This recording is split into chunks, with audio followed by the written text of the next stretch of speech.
Hi everyone, this is Crystal and welcome back to my Organize With Me series. Today I wanted to talk to you about 12 by 12 papers. Full disclosure, I actually sorted and purged my 12 by 12 papers about 2 months ago, just before I decided to do this series. So while I don't have a process to show you today, I do want to walk you through kind of how I'm storing my 12 by 12 papers, what I was doing before, and what I'm doing now, and what's kind of changed. So these are all of my 12 by 12 papers, with a few exceptions that I will talk about in just a minute. I have everything stored on these two shelves right now. Before I did my purge, it took up almost the entire 2 shelves. So I've gotten rid of about half of what was here. That's all gone into the D-stash boxes that I will have available very soon. Before, it was all stored by manufacturer. So I had these, I think they're Cropper Hopper containers. Basically, since I started scrapbooking, I stored all of my papers in these type of containers or in these black divider containers that are also Cropper Hopper. There are these smaller ones as well. I stored everything by manufacturer. So I had one that was, say, all American crafts, and within it then I had everything stored by or sorted by collection. So that was how I did all of my papers before. So that worked pretty well because I tend to think of papers in terms of designer and collection. But when I wanted to find one particular thing or wanted to work with one collection, I had to deal with this entire big file of papers instead of dealing with just a small amount. And then I also didn't really know what to do with those papers that didn't really belong to an entire collection anymore. Things that I had used most of and ended up with just a couple papers, or things that I had only ever purchased just a couple papers of. I didn't really have a way of storing those or finding them if I wanted to use them. So I would keep them in with the collections or with the manufacturers, but then I would never find them. I would never remember to look for them. I would never know where to look for them because they weren't things that were in my mind like the things that are in full collections are. So that was a bit of a problem. Having the huge size of container was a bit of a problem. I needed a better way. So what I decided to do is stick with storing things by collection, but to store them a little bit differently. So everything on this side of these shelves is individual collections. So they're small containers, either these kind of envelope containers, or I have some that are in the smaller Cropper Hopper containers. And then I have some that are just in bags, like these Studio Calico bags, and then just plastic bags as well, because I just didn't have enough of the other types of containers. All of these are collections, individual collections, and I have everything from that collection stored in these containers. So not just the papers. I have, for instance, let's take a look at this one. So this is She's Magic, Dear Lizzie, She's Magic. I have the project pad. I have the individual 12 by 12 papers. I have the stickers or chipboard pieces, the puffy stickers, the die cuts, the 6 by 8 paper pad. Everything that I have from this collection is in this one container, which means that whenever I want to create something using this collection, all I have to do is pull down this one container. It takes up less space on my desk, and I can just work from it, and everything's all right here. So that's how I have most of my papers stored, because that's how I work with them.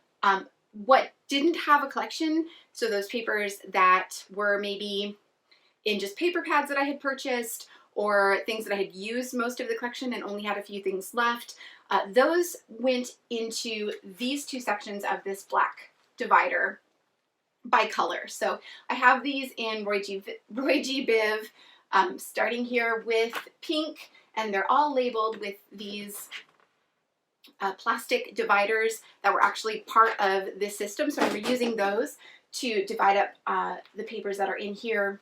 And because they're double-sided and obviously sometimes they're not the same color on both sides, I went with the side that I thought I would be most likely to use. So all of the papers that I had left that I wanted to keep that didn't have a collection all got divided by color and put into these 2 slots.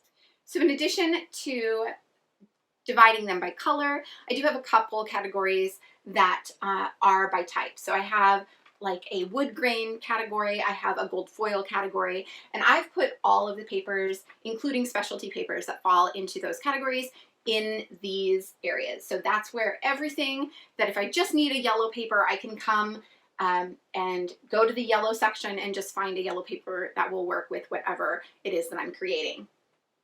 The bottom black container stores all of my solid papers. So I have all of my colored cardstock. I have white and craft cardstock and black cardstock stored here. I have the clear acetate sheets. I have vellum. I have smaller solid cardstocks and watercolor paper and things like that. That's all stored in this section here. That makes it super easy to get to. It's right with my other papers, and I remembered to actually use them this way instead of them being stored away somewhere else and completely forgotten like they were before. I have one more section here that I haven't talked about, and that's this one here. I have some mixed media backgrounds that I had created at some point and decided not to use. I have those stored in here so that I can go back to them and use them in the future. I also have a few bagged projects. So as I was sorting through all of my paper, I found some things that kind of sparked story ideas, and I grouped them all together in bags and kept them here so that I could create those projects in the future. Some of them even have embellishments that I pulled at the same time just to have them together. I haven't done any of them yet, but I'm hoping to get a lot of those done very soon. So that is where the majority of my paper is stored. When I was sorting through what I had, I was pretty ruthless about what I decided to keep. So even though this may seem like a lot of paper, it's a lot less than I actually started with. So if I didn't love it, it had to go. If it was something that I loved but didn't really fit my style and I couldn't really see myself using it, I still let it go. So I really only kept things that I felt would be easy for me to use.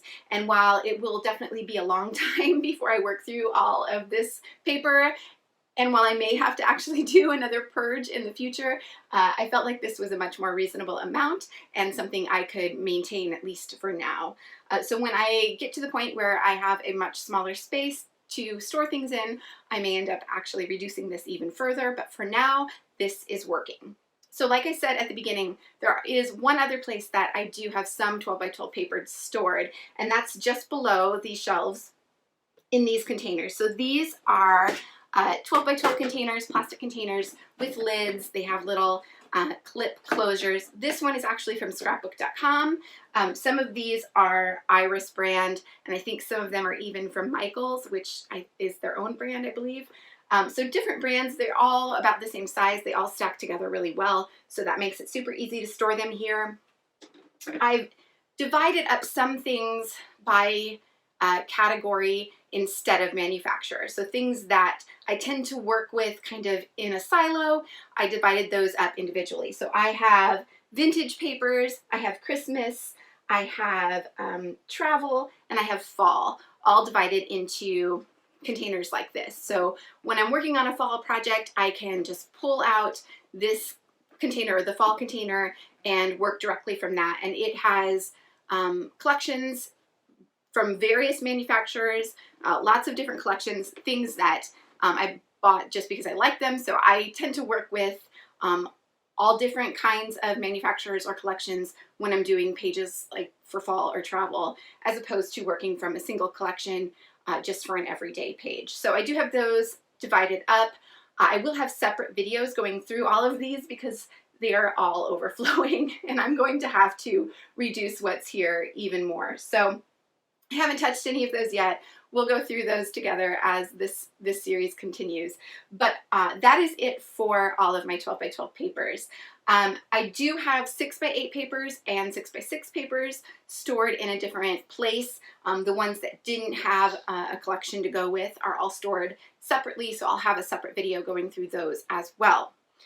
So I think that pretty much covers everything I have to say about my 12 by 12 paper collection. If you have any questions about anything that I've talked about or about my process for purging, please feel free to leave those in the comments below, and I'll be sure to get back to you. I will link the products that I'm using to store them if I can find them.